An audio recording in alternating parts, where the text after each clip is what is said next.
Γιατί γνωριζόμαστε, γιατί μας ξέρει όλος ο κόσμος, μας ξέρει σαν ναυτικούς. Άλλωστε η λέξη Έλληνας προέρχεται από τους πελασγούς, που πελασγός σημαίνει είμαι διαβατάρης, περνάω από εδώ, γυρίζω, μου αρέσει να μαθαίνω. Αυτό σημαίνει πελασγός. Πού είναι λοιπόν το ναυτικό της εκστρατείας? Το ναυτικό της εκστρατείας, το οποίο εμείς σαν ναυτική χώρα το έχουμε διαγράψει από το ιστορικό γίγνεσθε. Υπήρχε ναυτικό της εκστρατείας. Λειτουργήσε αυτό το ναυτικό. Έκανε κάτι που δεν ξέρουμε. Αυτά είναι τα στοιχεία τα οποία αναφέρω, αν θέλετε, μέσα στα βιβλία μου, όπως είναι αυτό το τεχνικά του Μεγάλου Αλεξάνδρου, σε εικόνες που θα δούμε κάποια στιγμή αργότερα, θα δούμε και πώς ήταν αυτά τα πλοία της εποχής του Μεγάλου Αλεξάνδρου, και από εκεί και πέρα να δούμε, κάνανε μήπως και τίποτα άλλο? Δηλαδή εκτός από το πεζικό και το ναυτικό, μήπως υπήρχαν και άλλες δυνάμεις οι οποίες πήγανε σε άλλα μέρη της γης εκτός από την Ασία που γνωρίζουμε? Διότι εδώ, διαβάζοντας το βιβλίο μου, θα δείτε κάποιες άλλες εκστρατείες, κάποιους άλλους περίπλους, κάποιες άλλες αναγνωριστικές εκστρατείες που μιλάμε, ας πούμε, για τον Μαγκελάνο, για τον Κολόμβο, για τον Μάρκο Πόλο, και πρέπει να γελάμε κάποια στιγμή εμείς οι Έλληνες, ας πούμε. Εξερέμισε, λέει, ο Μαγκελάνος, ας πούμε, και το τάδε μέρος. Ο Κολόμβος πήγε στην Αμερική. Αυτό θα το δούμε στη συνέχεια, τι και πώς πήγε ο Κολόμβος στην Αμερική. Ή ο Μάρκο Πόλο πήγε στην Κίνα και κάτι τρέχει, ας πούμε, και ο Μέγα Αλέξανδρος που πήγε. Μέσα στο βιβλίο θα δείτε μέχρι και το Συνικό Τείχος, τα αρχαία κείμενα που δείχνουν ότι τις βάσεις του Συνικού Τείχους τις έβαλε ο Μέγας Αλέξανδρος.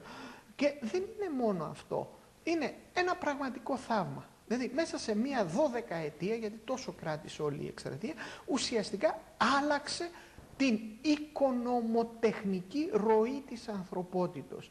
Τι σημαίνει αυτό? Σημαίνει ότι, κύριοι, μέχρι εκείνη την εποχή οι κοινωνίες λειτουργούσαν με ένα συγκεκριμένο τρόπο, με μια συγκεκριμένη ροή όσο αφορά τα οικονομικά τους. Την εποχή του Μεγάλου Αλέξανδρου λέει τέλος αυτή η λογική, αρχίζει μια άλλη λογική, μια λογική ανάπτυξης. Βλέπουμε μια πολύ μεγάλη ανάπτυξη. Εάν δούμε τα οικονομικά της εκστρατείας, όπως άρχισα στην αρχή να σας έλεγα, ότι ξεκίνησε ο Μέγας Αλέξανδρος με ένα καταχρεωμένο ελληνικό κράτος και έφτασε σε μια αυτοκρατορία όπου πεθαίνοντας αφήνει έναν χρυσό, ο οποίος σήμερα, εάν τον υπολογίσουμε, είναι περίπου το 30% του χρυσού που έχει βγει από την αρχαιότητα μέχρι σήμερα παγκοσμίως. Εδώ, αν κάνουμε μία παρατήρηση, λέμε ότι κάποιοι κυβερνούν τη γη και όλος ο χρυσός που έχουν στα χέρια τους είναι περίπου το 7,5%. Απλά με έτσι μία σύγκριση. Το τι έγινε αυτός ο χρυσός είναι ένα άλλο θέμα που χρειάζεται μία μεγάλη συζήτηση, που, αν και πώς χρησιμοποιήθηκε. Ερχόμαστε τώρα στο καθαρά τεχνικό μέρος. Τι δημιούργησε? Άλλαξε τον κόσμο. Ναι, πώς τον άλλαξε? Έκανε κάτι μαγικό? Όχι. Απλά με την απλή λογική δημιούργησε πράγματα. Ποια είναι τα πράγματα?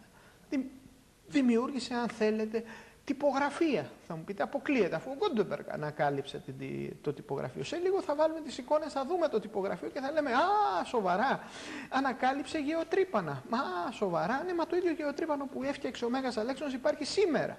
Ανακάλυψε τους γερανούς. Μα οι ίδιοι γερανοί υπάρχουν σήμερα. Θα έλεγα όμως, για να μην κουράσουμε, αν θέλετε, τους ανθρώπους που μας παρακολουθούν, ας βάλουμε κάποιες εικόνες για να μπορέσουν να δουν έτσι σε πρακτικό επίπεδο αυτά τα πράγματα, και όχι έτσι απλά λέγοντας κάποια λόγια που κάποια στιγμή κάποιος θα πει κακοπροαίρετα εντάξει, λέμε τώρα κάναμε. Ας δούμε λοιπόν τι κάναμε, για να αισθανθούμε περισσότερο Έλληνες, περισσότερο περήφανοι και περισσότερο φωτεινοί και απαιτητική, γιατί δώσαμε σε αυτόν τον πλανήτη έναν πολιτισμό που με αυτόν τον πολιτισμό ζει και πορεύεται. Από τότε. Το δεύτερο μέρος του βιβλίου σας είναι τα τεχνικά στοιχεία. Μιλάμε τώρα πάντα περί τεχνικών του Μεγάλου Αλεξάνδρου. Το δεύτερο μέρος λοιπόν, μιλάτε για τα δημόσια τεχνικά έργα. Εδώ να κάνω μία παρατήρηση. Μιλάμε, ας πούμε, για τα μεγάλα έργα της Ολυμπιάδας. Είναι να γελάει κανείς όταν λέμε ότι αυτά είναι μεγάλα έργα. Τι μεγάλα έργα? Σκεφτείτε ότι τα μεγάλα έργα της εποχής του Μεγάλου Αλεξάνδρου ήταν από την Ελλάδα μέχρι τα βάθη μέχρι την Κίνα, που έφτασε και την Ινδία και λίγο πιο κάτω στην Κίνα.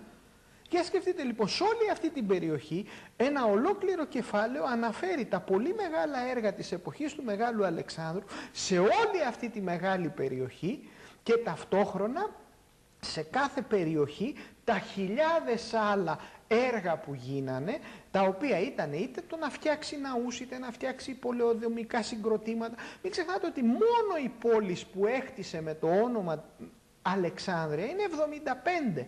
Τα ονόματα όλα και το που υπάρχει καθεμία τα υπάρχουν μέσα στο βιβλίο μου. Σκεφτείτε λοιπόν αυτή τη στιγμή να χαράσεις πόλεις.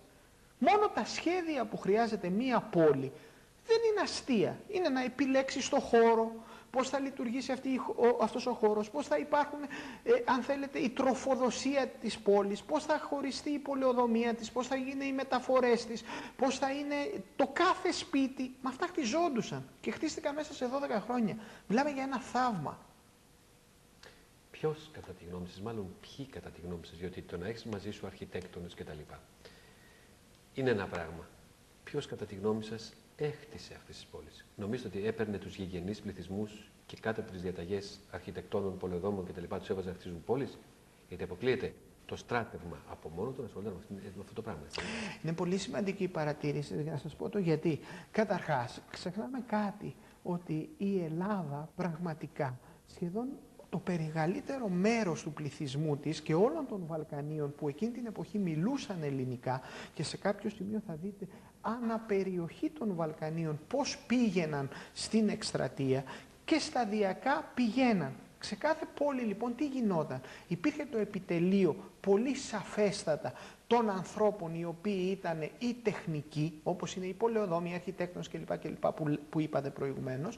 Υπήρχε ένας μικρός αριθμός Ελλήνων οι οποίοι ήταν, αν θέλετε, οι εργολάβοι εκείνης της εποχής, και ταυτόχρονα υπήρχαν οι οικίτορες, τους οποίους εμείς τους ξεχνάμε, οι οποίοι είναι οι ειρηνιστές της εκστρατείας του Μεγάλου Αλεξάνδρου. Τι σημαίνει οικίτορας? Έλεγε, παιδιά, θα φτιάξουμε εδώ μια πόλη. Ποιοι θέλουν να πάνε? Και έβγαινε ο άλλος από την Κόρινθο, από τη Θήβα, από τη Θήρα που είναι ή την Κρήτη, και πήγαινε εκεί πέρα, σου λέει, θα πάω εκεί στην Αλεξάνδρεια π.χ. της Αιγύπτου, να μείνω, να φτιάξω, να δημιουργηθώ.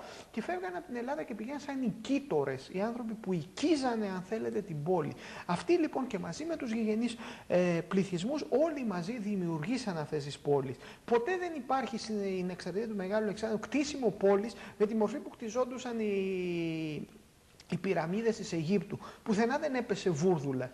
Και γιατί δεν έπεσε βούρδουλα? Πολύ απλό. Γιατί βλέπεις ότι όταν χτιζόταν μια ολόκληρη πόλη, δεν χτιζόταν για τους Έλληνες. Οι ίδιοι οι γηγενείς πληθυσμοί παίρνανε μερίδιο. Είχαν μερίδιο, δηλαδή εκεί βλέπεις, αν θέλεις, μια λογική που οι σημερινές κοινωνίες δεν την έχουν. Λέει, τι είναι εδώ, μαζευόμαστε όλοι εδώ. Δεν τους ενδιαφέρει εκείνη την εποχή, είναι Ινδός, είναι Πακιστανός, είναι Έλληνας, είναι Αλβανός, είναι Βούλγαρος. Πηγαίνουμε όλοι μαζί, χτίζουμε όλοι μαζί, τα μοιράζουμε όλα εμείς και είναι όλα δικά μας. Και γι' αυτό βλέπετε μια φοβερή αγάπη όλου του πληθυσμού. Γιατί σκεφτείτε τώρα να είσαι ένας πανφτωχος Μίδος, να μένει στη Βαβυλώνα μέσα σε μία τρύπα και ξαφνικά να σου λένε, ξέρεις κάτι φίλε, έτσι κι αλλιώς εσένα σε δέρνανε για να δουλεύεις. Δεν έρχεσαι να δουλέψεις εδώ μαζί μας και τελειώνοντας παίρνεις και ένα σπιτάκι? Να πληρώνεσαι κιόλας. Και πληρώνεσαι κιόλας και τρως κιόλας που δεν έτρωγες. Και αυτό βλέπεις ότι αυτή τη στιγμή δεν είναι τυχαίο ότι βγαίνει ο Μωάμεθ και ανακηρύσει τον Μέγα Αλέξανδρο και τον Αριστοτέλη ισόθεους και πρόδρομους, αν θέλετε, του Ισλάμ. Δεν είναι αυτά τυχαία. Ούτε είναι τυχαίο που βλέπουμε δίπλα από το Βούδα το Μέγα Αλέξανδρο. Ούτε είναι τυχαίο που βλέπουμε ότι υπάρχουν και παραστάσεις του Βούδα που φοράει ελληνικό χιτώνα. Ή αν θέλετε να δείτε κάπου μέσα στα βιβλία θα δείτε εικόνες που έφερα από το Πακιστάν και το Αφγανιστάν, όπου θα εκπλαγείτε να δείτε, ας πούμε, εκεί πέρα ελληνικές ασπίδες, Άραβες ή γενικά ανθρώπους εκείνων των περιοχών να ντύνονται με ελληνικά και να μάχονται υπέρ της Ελλάδος. Και δεν είναι τυχαίο που βλέπετε σήμερα ανθρώπους που έρχονται από Ινδία, από Πακιστάν, ξαφνικά να μαθαίνουν ελληνικά, που υποτίθεται είναι η πιο δύσκολη